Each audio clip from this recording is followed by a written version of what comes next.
I was commissioned to do a drawing of these fellas on some plexiglass. Originally, I was thinking on doing it in my classic black and white, but this piece was going to cover a basement window, so the thought was to have a sort of stained glass effect. Now, I've never done a drawing on plexiglass before. I've usually only done these sort of drawings on transparencies, then I trim them down to the size of the frames. But the request was much larger than the size of the transparency I have, so I figured I'd give it a shot. I used clamps to hold the plexiglass in place.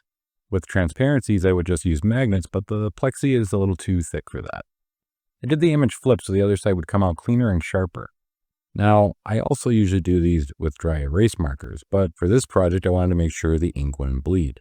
So I got a couple of black oil-based paint markers hoping that they would hold up better, which made me a little nervous. If I make a mistake with the dry erase markers, no worries, I just wipe it off and try it again. But with the paint markers, those stakes are a bit higher. It was also kind of weird drawing on the plexiglass versus the transparencies. The plexiglass is raised about 1/8 of an inch, so I had to try not to get too distracted by the shadowing. I really like how the paint markers came out nice and full. I also got some multicolored permanent markers for some of the colors I didn't have, hoping they would hold up better than the dry erase.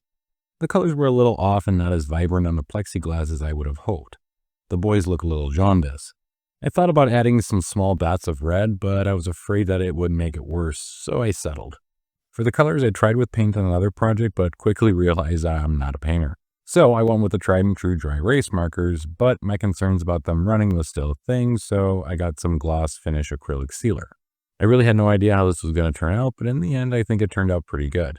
Here's the final product, and the final touch to call this piece done. Let me know what you think in the comments below.